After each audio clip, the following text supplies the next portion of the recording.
Хинэн химбэ хинэн химбэ энэ носон мос төрчдөөс хинэн яг жинхэн их оронч хүмбэ хэнийг хилээд үг хэнийг хилээд үг хинэн химбэ Мөнх чулууны зоригт Улсын их хурлын гишүүн засгийн газрын тэргүүн асан тэрээр 1972-оос 82 онд 10 жилийн 41-р дунд сургууль, 1982-оос 90 онд Бүгд найрамдах Чех улсын Пракотын техникийн их сургууль, шинжлэх ухаан технологийн их сургууль, инженер эдийн засагч мэргэжлэр төгссөн. 1990-ээс 92 онд Монголын оюутны холбооны ерөнхийлөгч, 92-оос 2004 онд Bod International компани гүйцэтгэх захирал. 2004-оос 8 онд Монгол Улсын их хурлын гишүүн, 2009-оос 12 онд Bod Group-ийн ерөнхийлөгч, 2009 оноос Зүүн хот Аз нийгмийн эмнэлгийн тэргүүлэгч гишүүн, 2012 оноос Монголын ардчилсан холбооны дэд тэргүүн, 2012 оноос Монгол Улсын их хурлын гишүүн, 2015 онд зам тээвэр хүчлийн сайдаар ажиллаж байв. 2017 оноос 21 аймаг 9 дүүрэг дэлхийд тархан суурьшсан монголчуудынхаа ахуй соёл ажил амьдралыг баримтжуулан үлдээх зорилгоор бидний цөөхөн монголчууд төслийг эхлүүлж, улмаар бидний цөөхөн монголчууд гэрэл зургийн үзэсгэлэн, баримтат ном, телевиз байгуулан ажиллаж байна. Мөнх чулууны зоригт нь өдгөө электрод хөдөлгөөний дэмжигч гишүүн юм. За эрхэм үзэгчдээ өдрийн мэнд хүргэе. Электросыг ярилцлагын ээж дугаарыг хүргэх гэж байна. Энэ удаагийн ярилцлагын зочин Улсын их хурлын гишүүн зам тээврийн сайд тасан за мөнхчлөн сангийн тэргүүн мөнхчлөнтэй харилцах болон танд өдрийн мэнд хүргэе. Зоригттой ярилцлаа. Уучлаарай. Дахиад хэлчихв. Нөгөө ёо хүн болгонд хийдэг. Одоо машиныхаа хамар дээр хамгийн том орн мөнхчлөн гэж бичиж явьчихдаг. Бидний цөөхөн монголчууд төслийг одоо анх санаачилж анх одоо авчваа сан нөрөө мөнхчлөн сан. Тэгээд нөгөө аавынхаа нэрийг одоо магна туг болгоод энэ төслөө хэрэгжүүлж байгаа учраас тань шиг одоо надыг зоригт биш мөнхчлөнөөр дууддаг бас олон мянган хүн байдаг. Андуур болгонд би бас баярлдаг. За хүний нэр буруу дуудах эвгүүлдэ. Гэхдээ яг мэдээж аавынхаа нэрээр дуудах сайхан байлгүй яах вэ? Таны сүүлийн үед хийж байгаа ажлаар яриагаа эхлэе. Та бол мэдээж завгүй ажиллаж байгаа бах тий. Одоо бидний цөөхөн монголчууд төслөө хийгээд өдөр шөнөгүй завгүй явж байгаа байх. Хамгийн сүүлд одоо аль аймагт гэдэг юм аль улсад ажиллаж байна? Хамгийн сүүлд бид нэр Өвөр Монголын өвөр төс хооронд ажиллаж байгаад тэндээс шууд Хинтээ рүү ороод Хинтэд ажиллаж байгаад Сүхбаатар руу аавынхаа нутг руу орж нэг 2-3 хоног амарчхаад тэгээд одоо яг 31-ний өдөр одоо гэртээ ирсэн. За өчигдрөөс эхэлж одоо манай төслийн багийнхан цуглаж ажилдаа орж байна. Тэгээд энэ жил бас бид нэр нэлээд том зорилтууд тавьсан. Хоошо халимгууд руугаа хүрэх, Казахстан руу гарах, цаашаа ингээд нэгэн тийшээ өрсөн юм чинь Европын холбооны улс орнууд руу гарах. Тэгээд нэлээд том ажлууд байгаа. За бэлтгэл ажлуудаа үнэндээ хангаж байна. Ярилцлагын эхэнд би танаас асууж илээ те. Одоо энэ төсөл ер нь ямар шатандаа явж байгаа юм бэ гэсэн чинь 100% гэвэл 0 мянганы бараг нэг дээр явж ийн гэдэг шиг болсон. Ер нь ингээд бид нар 3 жил гарan явчиж 270-80 мянган километр замыг туулсан байна. Монгол орныхаа 5 аймгийг бүрэн одоо явж дуусч. Тэгэхдээ ажлууд дутуу одоо шин бид нар гол төлөв намар өвл аврын цагтл одоо хөдөөгөр явдаг. Зуны дэлгэр цагийн одоо өнгөлөг зургууд одоо бидэнд байдгүй. Тэр энтрийг авахын тулд тодорхой сэдвүүдэд одоо нэгтлэхийн тулд дахин бас босч ордог. 5 аймаг нэг тийм байдалтай. 3 аймаг бол дундаасаа илүү гарцсан яваа. Тэр 3 жил гарангийн хугацаанд ерөөсөө 8 аймагч дуусгаагүй бол явж байна. Хажуугаар нь Японд байгаа монголчуудаа бүрэн одоо төвчлсэн. Одоо сар гаруй 15 хүний бүрэлдэхүүнтэй 3 салж ажиллаад бол бүх хот муж одоо юугаар нь явсан. Тува, Бурят, Өвөр байгалийн хязгаар нутаг, Өвөр Монголын нутаг гэмтэргээд бас нэжгээд их ажилласан. Ер нь тэрхээр нэг 10 гаруй сая монголчууд байна. Тэр бүгдээ л хүрчээ гэсэн санаа зорилготой хийж байгаа. Тэгэхээр өнгөрсөн хугацаанд хийсэн ажлаа харахад нэрэл одоо нийт ажлыг 100% гэх юм бол нэрэл одоо 0 мянганы хэдэн хувьтай ч нэг тэр хавцаал явж байна даа гэж багцаалж байна. Бидний зөвхөн монголчууд төсөл өргөжөөд телевиз болж байна гэдэг юм мэдээлэл гарч ирсэн шүү дээ. Одоо телевизийн үйл ажиллагаа яг явж байгаа юу? Ер нь гадагшаа цэцэгдэж эхэлсэн. Дэдэш Univision-ы 77 дугаар сувг Луг ТV гэдэг одоо явж л байгаа. Тэгэхээр тэр бол өргөтөд гэхээс илүүтэй телевиз одоо хүндэн өргөх гэсэн тэр зарлага. Тэгээ бид нар одоо өнгөрсөн жил 19 оны хийсэн ажлуудыг бол нэрээ телевиз их сайхан хөл дээр зогслоо. бид нэр анх удаага 1000 гэрэл зургийн үзэсгэлэнг одоо хийж 25,000 хүн үзэж одоо Монголын рекорд гэдэгт бол анх удаа номоо хэвлэж гаргалаа. Гэх мэтлэн ингээд олон амжилт одоо юугаар дүүрэн одоо онцлог байсан. Зөвхөн дэмжих электорат цаг Төсөл ярихаар яхааргүй одоо Монгол улс орны хэмжээнд яригдах асуудал байх тийм одоо цаашлаад ёс заншил нүүдэлж авах соёлтой холбоотой юм тааш төсөө эхэлж байхдаа энэ нүүдэлчин соёлыг устж өгөх болох гээд байгаа учраас энэ төсөл гарч исэн гэж Их хар мандаад байгаа учраас тий хэлж исэн байдаг. Тэгээ одоо олон одоо монголчуудаараа тойроод явж байхдаа нүүдэлчин соёл хэр хадгалагдаж чадчихээн аль бүс нутагт нь илүү хадгалагдаж үлдэж явах шиг байна. Ерөөсөл бэлчээрийн малаачхуу эрхэлж байгаа Монгол айл өрх, өдөөгийн малчин айл өрхөн яхарахгүй тэр нүүдэлчин өв соёлыг бол тээжл яваа байхгүй. Амьдралын хэв маяг нь өөрчлөгдөд сумын төв, аймгийн төв, хот ороод ирсэн хүн бол одоо энэ хот суурин соёл руу шилжиж явах шиг байна. Хөдөөнөө одоо малаад агаад жилийн 4 улиралд нүүдэлж байгаа, суудалж байгаа өхөр тэрийг тэмээ өсгөхөөрөө нүүдэлж байгаа тэр хүмүүс бол яалтчгүй тэр нүүдэлчний одоо тэр хосхуу тэр одоо соёлыг тээсэн хэврээ байна. Жохон хувьш илүү одоо амьдрахад таатай тал руугаа өөрчлөгдөж байгаа тал би одоо хөдөөгийн айл болгон одоо захиргааны үүсвэртэй болцсон, хөлдөөгчтэй болцсон, үсний бэгүүдтэй болцсон гэх мэт ингээд тэр өөрчлөлтүүд одоо айлууд одоо буух газраа хүртэл одоо гар утсаа дээш нь өргөж байгаа Facebook орж ийнэг үү гэдгийг харж байгаад буух газраа тогтчих ах шиг тий. Одоо нүүдэл судж байгаа хайлч нь тий. Тэгэхээр энэ ингээд хувьсаа өөрчлөгдөж байгаа ч гэсэн тэр агуу соёл одоо бослтойгоо төгсөж байна. Хүн зооны зан харилцаач гэдэг юм уу характерын хувьд ер нь ямар өөрчлөлт төвслүүд гарч ийн одоо сайн. Ер нь тэр нэг Монгол хүний хамгийн сайхан шинжүүд гэдэг нэг ярьдаг та нэг сайхан Монгол эр хүн гэдэг тий. Сайхан Монгол бүсгүй гэж нэг ярьдаг. Ах цахаа хүндэлдэг одоо тэр Монгол ёсон одоо ингээд тэр бүх сайн шинжүүд чанарууд за дээрэс нь эрүүл мэнд талаас нь бие үзэсгэлэн нуруулаг талаас нь ингээд тэр ас хөдөл байна шүү дээ. Хот сурн биш. Тэр хөдөө нүүдэлчин соёлыг одоо яг тээж яваа тэр хүмүүс дотор тэр хамаг сайнуд л байна. Хотынхын эсрэгээр нь ойлгодог шүү дээ. Хотод сайхан хүмүүс байгаа гэдэг. Яа тэр хот руу ороод ирэхээр шүдэн муудчих юм. Хөдөө үл ерөөсөө өстой паалан шиг цавцгаан шүдтэй ярзаатал инээсэн залуучууд л шүү дээ. Хотын залуу хөдөөгийн залууг барилдуулах юм бол хотын залуугаас юм үлдэхгүй шүү дээ. Хөдөөний бүсгүйг одоо хотын бүсгүүчүүдтэй зогсоо тий. Бие хаа хөдөлгөөний эвсэл тэр хаарц шулуун одоо мэдхгүй. Тэрийг одоо ямар хотынхаа мууг үзэх гэсэн биш одоо харьцуулж ярих юм байли тий. За ямар ч үсэн ийм дүгнэлтэнд бол дүгнэлт их үү тий. Гэхдээ ер нь ийм шүү дээ. Одоо жишээлбэл Япон аймгийн Токио сумын монголчууд, Япон аймгийн Осака сумын монголчууд бид нар сар гаруй Японд ажилласан.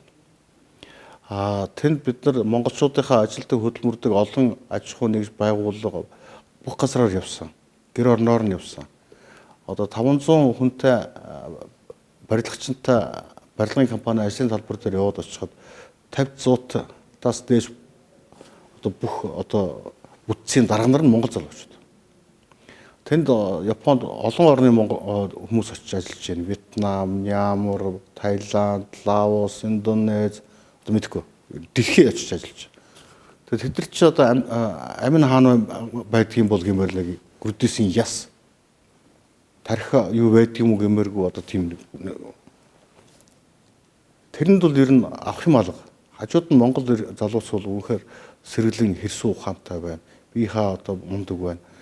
Ганц одоо суумаа гэхгүй. Бүхий салбарт нь монголчууд манлайлж байна. Одоо ер нь би 20 жилийн дараа гэхэд бол Японы бизнесийн толгой томчууд монголчууд гараад ирэнгүүт би эргэлздэг. Өнөөдөр Японы балет урлагийн 10 хамгийн топ одоо одууд тэр 6 нь монгол залуучууд байна шүү дээ. Зургуулаа хөгжим үйлчийн дунд сургууль төгссөн. Зургуулаа нэг багшийн шавнаар сумоочтоос хэд 10 дахин тансаг баян амьдарч байна. Хамгийн одоо супер одууд. Том одоо пүүс компани бидний мэддэг Toyota-гийн үйлдвэр дээр очиж маш 6-7 хэлтсийн дарга нар Монгол залуучууд байх шээ. Хөдөө аж ахуй, барилга одоо бүх салбарт маллаж байгаа хүмүүс нь монголчууд.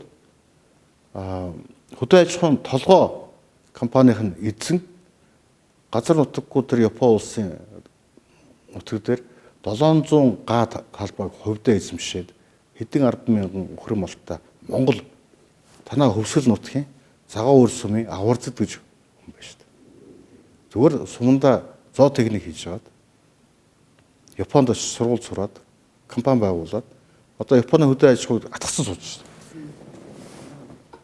Тэгэхээр бол би бол монголчууд ерөөсөө тэр байгаль дуудаг цэцэг мэт яг энэ байгальтайгаа ойрхон өсөж өндөж байгалаасаа одоо холдолгүй те яваа учраас бол тэр хэрсүү ухаан, тэр бие жирийг байдал, тэр бусдаас илүү чанарлаг.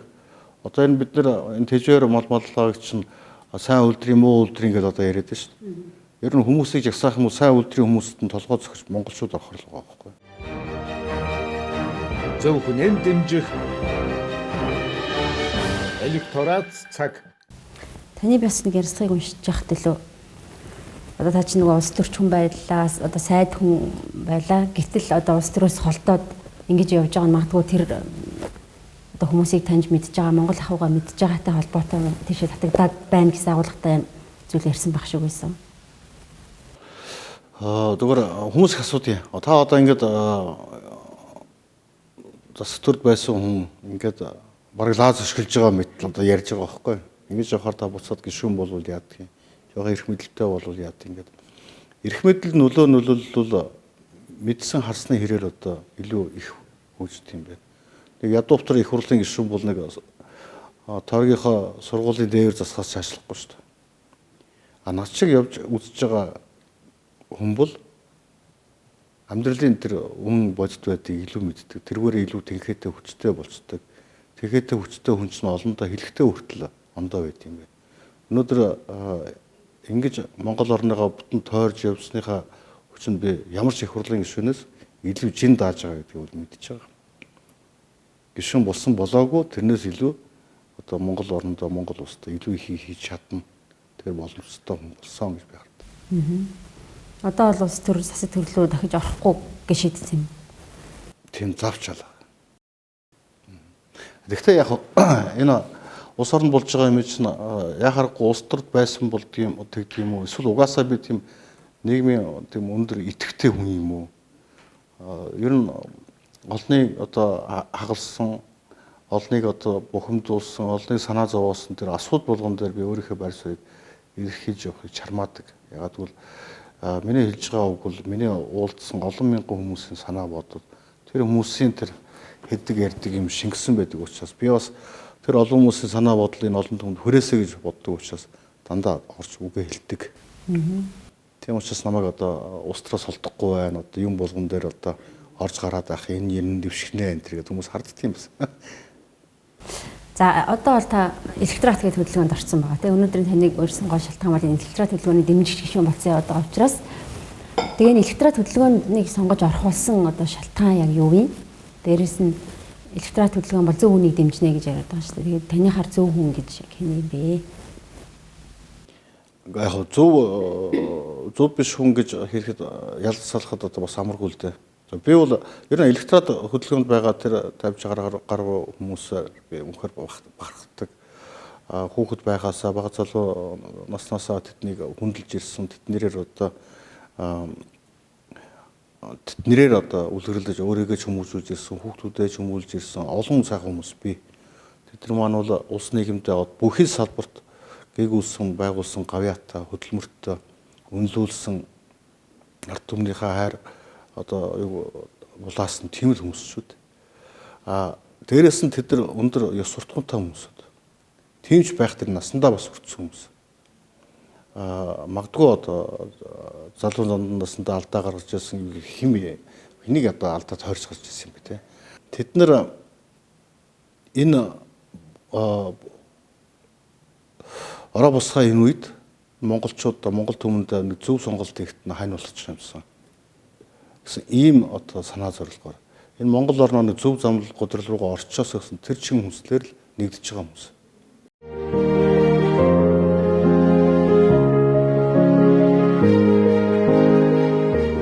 зөв хүнэн дэмжих электорат хөдөлгөөн. Тэгээ би бол энэ электоратын нэг зайлшгүй гол үүрэг бол тэр хүмүүст ядаж энэ нь хулгайч юм аа, энэ арай гайгүй хулгайч юм аа, энэ нь бол одоо гайгүй гэдгийг хэлээд өгчөөсөл. Нөгөө ингийн сонгогч бол тэр болгон энэ одоо ч олон мянган хүн дэвшин шүү дээ. Сонгуулийн хууль тэгэж гарч бол. Тэгээ тэрэн дотроос ингээд хулгайчийн улаанаар нь будаад гайгүй хулгайчийн одоо ямар өнгөөр нь ч будаад арай нэг гайгүйг нь одоо ногооноор будаад ч юм гээ ялгаж салгаад өгчихнэ электоратын гол үүрэг би хараад. Би сэр өнцгөөс нь хандна гэж боддог.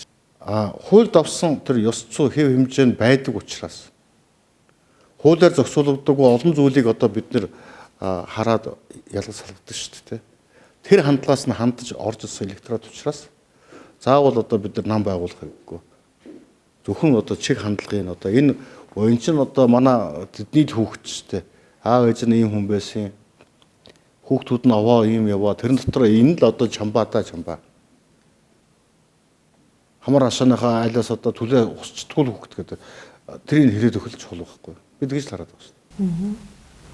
Тэгээ яг одоо өнөөдөр болж байгаа энэ улс төрийн процесс гэдэг юм уу те үндсэн хуулийн өөрчлөлт, сонгуулийн хуулийн өөрчлөлт зэргээс одоо яг та хэдийн нөгөө байгуулах гэдэг шударга нийгэм тогтох магадлал хэр байх шиг байна. Зөв хүмүүс сонгогдох магадлал ер нь хэр бүрдсэн гэж та харж байна. Гэхдээ одоо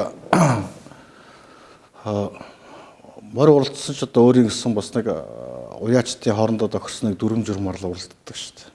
Тэгээ бид нар бас энэ улс төрчтэй хооронд нь уралдуулах гэж байна. Уяа созгонд хааруулж байгаа энэ үед бас л өөр хоорондоо тогтож нэг тоглоомын дүрмөө тохирдог.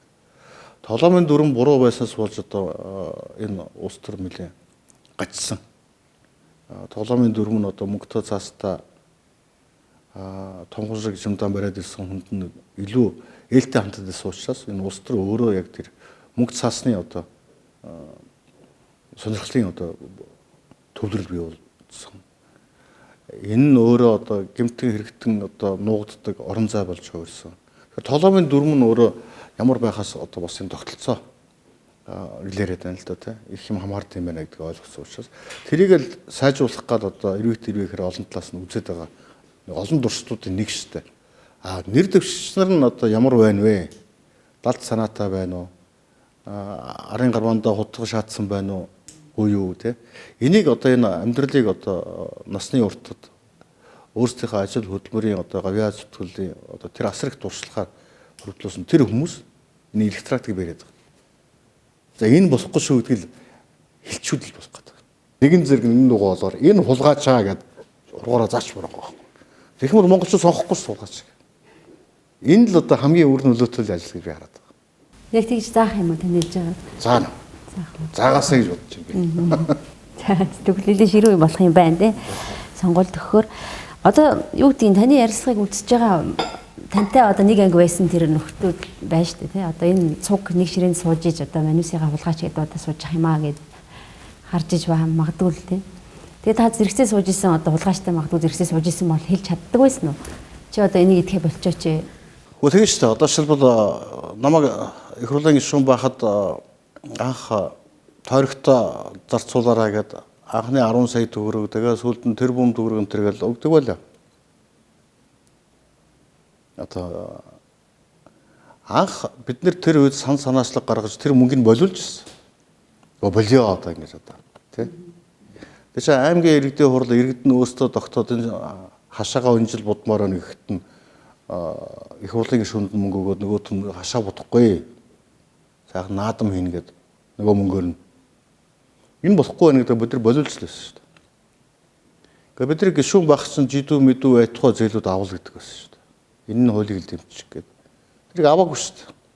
Тэгэхээр авдаггүй хулгайч биш гишүүд бас зөндөө байдаг байхгүй. Одоо энэ 76 дотор ч гэсэн байгаа. Харин одоо нөгөө авдаг нь олонх нь болцсон учраас тэрний цаанаас ил гарч чадахгүй байх шиг байна л да. Яванда тэдэрсэн дуурах байл гэдэг тийм. Улс төрд би даагчид ч гэдэг юм уу. За зарим нэг ингээд шудраг үг хэлдэг гишүүд бол юм ганцаарцах хандлагатай байдаг шүү дээ. Тэгээ таны хувьд ер нь тэр танхимд суухтаа хэр одоо юу гэдгийг ганцаарцах мэдрэмжч гэдэг юм авдаг байсан. Энэ тэгэл хэлдэг л байсан шүү дээ. Би одоо самтын тэр нөгөө нэг ардын нам, ардсан нам, гоншиг дарж нар нийлээд баг Манангийн анхны засгийг байгуулж ирсэн. Болохгүй штэ гэд шоудруудад 2-3 улс нь үлдчихлээ. Батүл, би, молекул гэдэг байсан би санагдтiin. Хэдэн жил шоудлол гэж явсан шүү дээ. Тэгэл Манангийнхан чинь манараа л байсан тий. Ер нь тийм амьдрал бол байна л да. Тэгээд өөрийнхөө амьдралын зарчмаар үлдэх, тэрэндээ тууштай байх өөрөө их чухал байдаг. Тэр зарчмаар өнөөдрийг хүртэл амьдарч ирсэн. Одоо ч би Twitter, Facebook дээр хэлэх юм хэлж л хэрэгтэй.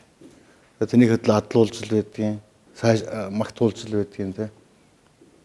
Тэгээд одоо намайг өөрчлөгч одоо цаг байхгүйсэн л доо тий. Үгч авахгүй л байна л тий. Та зам дээрээ сайд байхдаа энэ нөгөө одоо яригдаад байгаа хийн хоолой асуудлыг бас яг таны үед баха та яригч эхэлжсэн. Хийн хоолой гэж мэдэхгүй олон 10 жил ярьж байгаа шүү дээ. Тэгээ өнөөдөр одоо хийн хоолой Монголоор тавих болчлоо гэж яриад байна л та. Зүгээр ийм боломж байна уу? Нэг хэсэг нь бол зүгээр Монголоор дайрах ямар ч боломж байхгүй. Аль хэзээний өнгөрөөд хоёр талаар явцсан гэж яриад байдаг. Гэтэл манай нөгөө ерхий сайд сая хойш яваад хийн хоолой зурхаар болчлоо гэж баярлаад ирсэн л та. Нэгдүгээр манай хөрш Орос улбооны улс нэг ялангуяа өөрийн нэг явцсан амбицаа хэрэгжүүлэхдээ нэг тийм өгөө авааны 8-аар их хэрэгжүүлдэг. Тэгээд энэ хий хоолойг бол шийдвэр шийдэх шиг амрах юм байхгүй. Шийдэхгүйдээ хүрэх юм бол юу ч шийдэхгүй гэж болдог арга гаргачлалтай. Алга ташуулж, туу цаашилж хэдэн жилийн цаг их хүрдэг тий. Тийм л хамтан ажиллагаа шүү дээ. Тэгээд өнөөдөр алга тасчил байна. Хэдэн жилийн дараа туу цаашилна. Хэдэн жилийн дараа хийг одоо хоолоогоор биш одоо өөр аргаар хүргэдэг технологич юм билүү те. Тийм хэн мэдгэв тэгэл одоо алга ташгийг үлдгээд лашаал сууж л байхаас одоо манайхад. Тэгтээ бас ахиц гарч ил гэж бодох хэрэгтэй. Тэгтээ алга ташлаа гэд хий хоолой тавьчихгүй шүү дээ. Чи өөрөө тооцоо судалгаа үр ашигтай өгөөжтэй байна уугүй юу те. Хий хоолой Монголоор дамжуулаад тавьчихдаг бид нэр дуртай газраа цоолоод нөгөө газ нь усаад авах юм биш үстэй. Оросод ургуу өргөх юм бол газыг очиод хоолойг дэвбэлчих юм биш үстэй. Ингээд айгүй олон зүйлс хамаарна шүү дээ. Манай засаг төр хэр доктортой байх юм дандаа хулгайчдэр байгаад байх юм бол хий хоолой тавьчихлахгүй нэрээ Оросын хийг л буссаар гоод уссан шүү бид нар те. Олон зүйлээс хамаардаг учраас бол чи улс төрийн доктортой байдал, улс орны хандлага энэ Путиндээ бид нар хэр таалагдах юм. Путиныг одоо энэ тэнд үгэрхт алга ташаад бүхэлзээд байх хэрэгтэй байх одоо. Айгүй олон зүйлээс хамаардаг учраас бол өнөөдөр тэрийг одоо хэлэхэд хэцүү. Гэхдээ үе үеийн одоо засаг төр одоо хэн сайд байхаас үл хамааран байнга одоо ярьж исэн энэ төлөв явж исэн алхмууд нэг үр дүн л байгаа шүү дээ. Одоо энэ дөр одоо би өөрийгөө нэг онцлох хэрэггүй. Тэр чинь ингээд уламжлалт ажил нь явж байдаг тийм.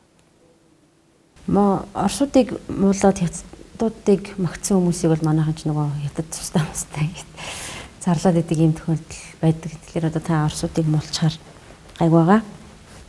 Би муулсангүй л дээ. Би шүүмжиллээ. Оросууд минь ээ.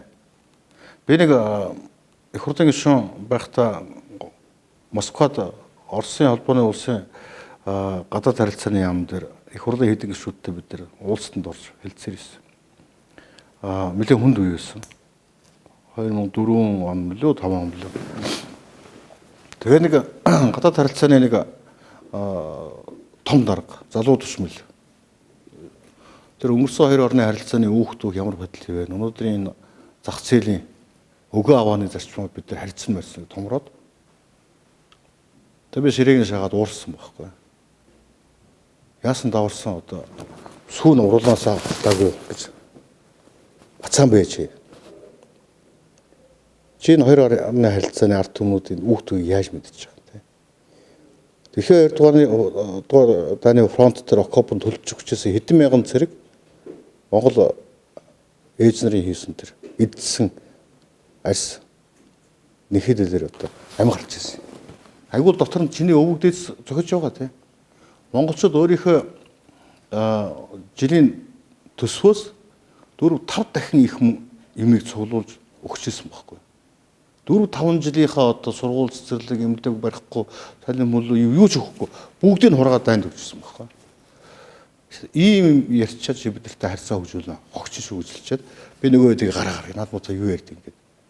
Тэгээд ардын намынхаа ардс намынхаа явсан тэгэл бүхэл зөөл энийг л өнгөрсөн л да. Би ч ганцаар гарсан. Ашгүй гарч тамгаад идэх юм тийм.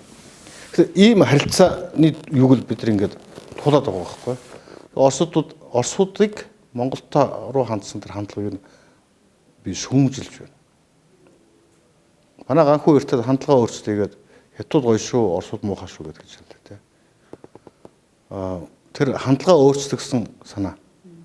Тэрийг хүмүүсээ ой тонд нь хүртэл манай ганхуу жоохон урд үнгийн одоо илэрхийлээд юу яаж илээ жоохон давс хэрглэж илээ.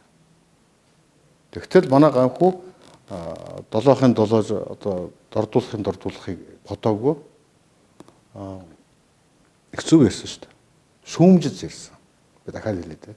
Муучилж байна. Тэгсэн ойлгосон. За таны хувьд удиржсэн салбарынхаа бодлогыг өнөөдөр ер нь ямар төвшөнд явж байгааг харж байна. Ер нь бол олон сайдууд солигдлоо л да. Тэгээ өнөөдөр энэ замын асуудлууд бол их л олонний шүүмжлийг дааж байна. За мэдээж ганцхан одоо зам барих асуудал яригдахгүй байх л та.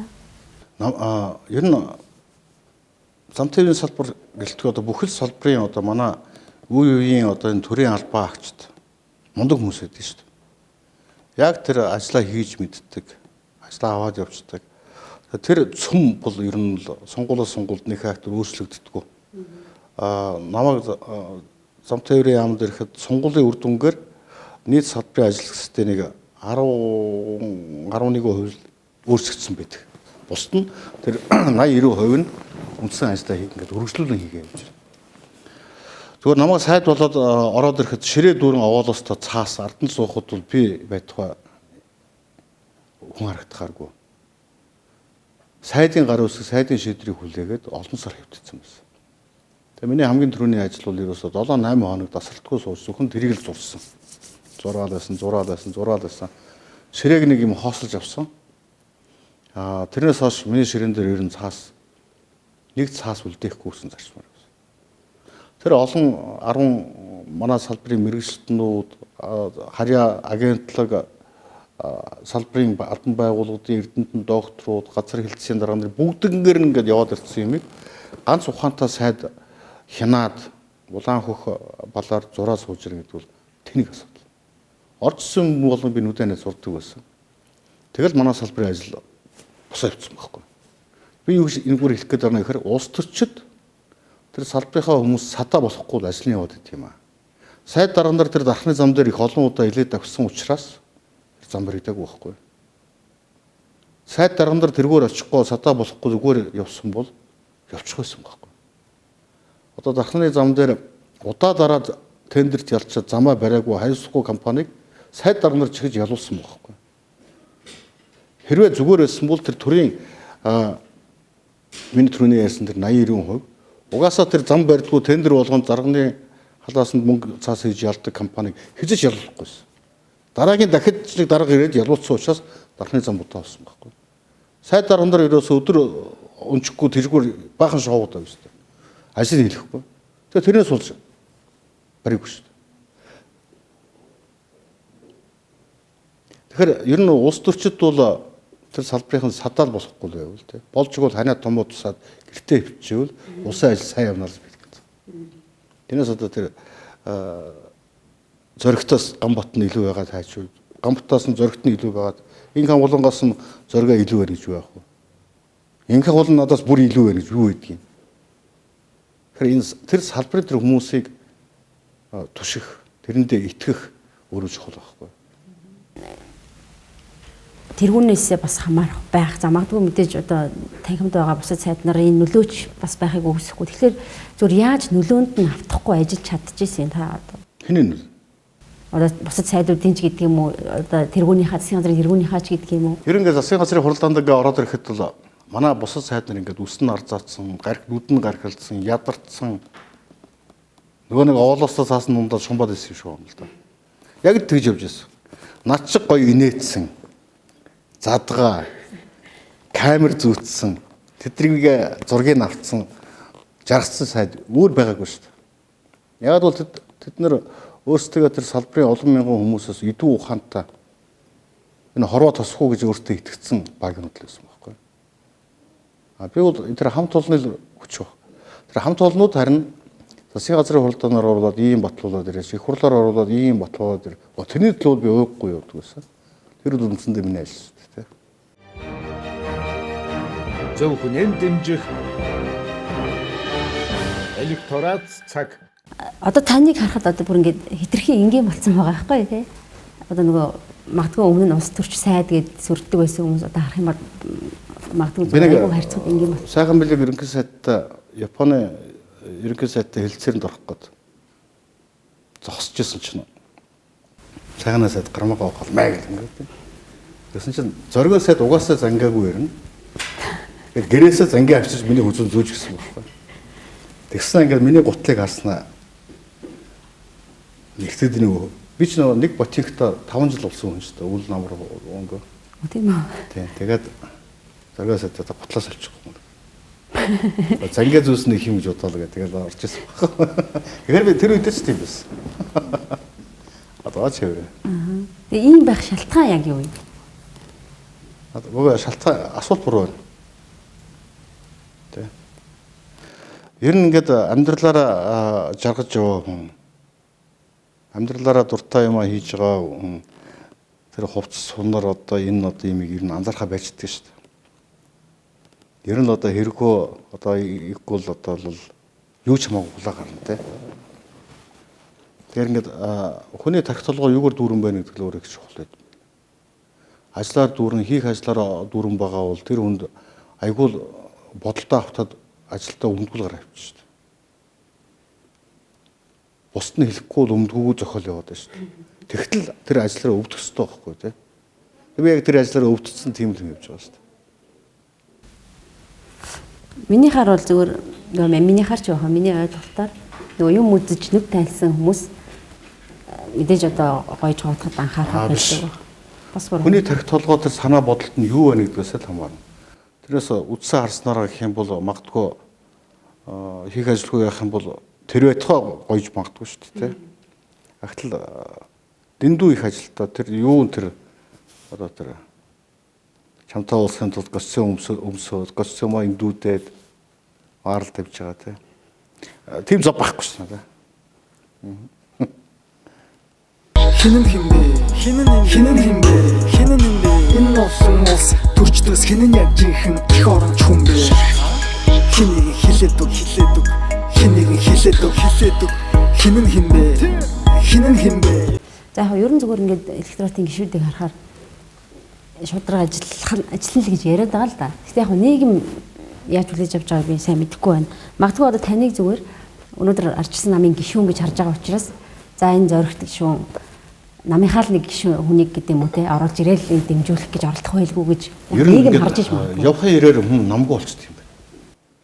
Ингээд хөдөөгийн аймаг сумдаар явах чинь нэгэнд нь ардын нам засаг барина, нөгөөдөрт нь ардс нам засаг барина, нэгэнд нь одоо иргэдийн уралд ганцхан ардс намын гишүүн сууж ах чичээтэй ч юм ингээд.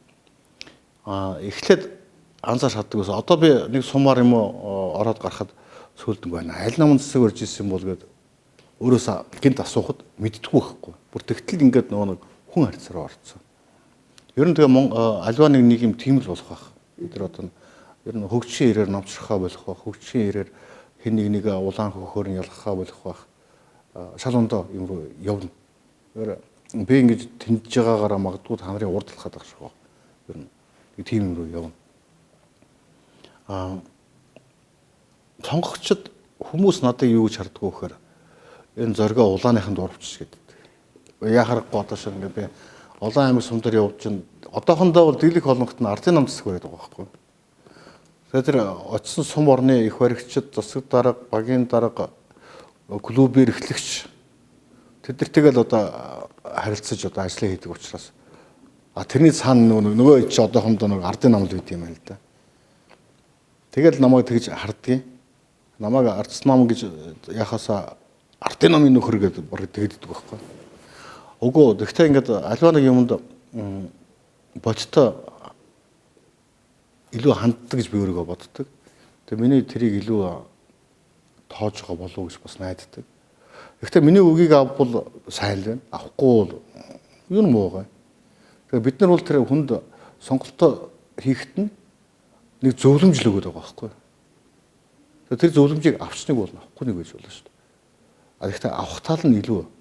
Одоо сүүлд хийсэн судалгаагаар электоратын нийгэмд үзүүлэх тэр нөлөөлөл хамгийн өндөр үлээ шүү дээ. Ер нь сонгогч хүн намын нэр дэвшигчийн одоо сурсгааны материал аваад ирэхэд тийм шүү дээ. Аливаа манай электорат юу гэж байна хүнийг тэгсэн байна. Аливаа нөгөөх нь электорат ингэж хэлж ийм юм руу ороод байгаа байхгүй. Зөв хүнэн дэмжих электорат цаг. Хүн ёсны харилцаатай байх одоо танихаар бол яванда болох байхаа гэдэг нь шүү дээ. Гэтэл өнөөдрийн өнцгөөс харахад бол тийм харилцаатай болтлоо хаа байсан гэмээр нийгэмд байгаад байна л да. Үгүй шүү дээ. Одоо ингээд дөнгөж саяхан бүх үйлдвэр аж ахуйн нэгж байгууллага, сургууль, эмнэлэг бүх цагдаа хүчний байгууллагууд дээр намын ангачтны өрөөд байсан байхгүй. Чи мэдгүй, айгуул санахчгүй. Монголчууд мартцсан. Оюутлын үйлдвэр дээр, Гуанз ресторанд намын ангачтны бүтцүүд байсан байхгүй. Гуанзны тогооч буузаа чимхэх гээд ирэхэд нь эхлээд намын үрийг хуралдан суулгачаад дараа нь буузын чимхүүлдэг байсан байхгүй. Тэрийг хүмүүс мартчихж одоо. Энэ цагдаа хүчний байгууллага хэлийн зэрэг бүгдээрээ намын батлагтай байсан байхгүй. Тэрийг хүмүүс мартцсан. Тим актер үзэл сурталчилсан, улс төрчсөн байсныг хэдхэн жилийн өмнө боловсон шүү дээ. Одоо ингээд марттлаа болсон. Ийм богино хугацаанд бид нар асар хурцтай өөрчлөгдөд байгаа. Тэгэхээр саяны битэрийн ярьсан юм нэг л өдөр бас ороод ирнэ. Магадгүй энэ саяны үндсэн хуулийн өөрчлөлт, энэ сонгуулийн шинэ тоглоомын дүрм энэ бас том нөлөө үзүүлж магадгүй. Бид гэж бодож. Дөнгөж саяхан шүү дээ.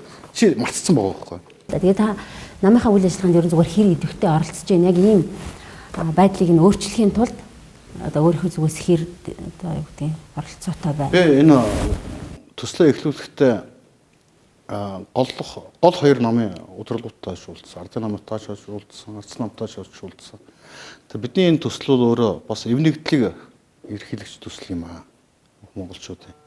Тийм учраас бид нар бол миний хувьд ингээд улс төрийн идэвхтэй үйл ажиллагаа болохгүй. Ингээд бүгдээрэнд нь баярлаа гэдгээ хэлээд энэ байршил илэрхийлээ гарсан. Тэгээ тэрнээс хойш намын болоод одоо бусад тийм сонгуульд идэвхтэй үйл ажиллагаас бүр хөндлөсөн. Одоо намын гишүүн бол одоо ядаж тухайн нэг дүүргийн одоо намын хурал суудаг, намын идэвхтэн сонгуульд нь оролцдог энэ төргээл одоо хамгийн жижигээс нэглэх хэрэгтэй шүү дээ. Бүр тэрэнд нь ч байхгүй байгаа. Тэгэхээр одоо ер нь улс төргүүл гэж гарах хэрэгтэй. Юу гэдэг мэдээж энэ төслийг хэрэгжүүлэхийн тулд асар олон хүнтэй уулзаад уулзраад ингээ асуудал шийдвэрлэх юм гэдэг юм тохиолдол гарах байх. Тэгээ өмнө нь эрх мэдэлтэй байсан үеэ яг одоо зүгээр ингээд энгийн гэж хэлэхгүй те төсөл хэрэгжүүлээд байгаа үедээ харьцуулахад хүчин мөхсдөг ч гэдэг юм уу үе гарах уу? Үгүй. Одоо ч бид нар өдөр болгон нэг газар тогтц сэрэхгүй. Өглөө болгон өөр газар сэрдэг.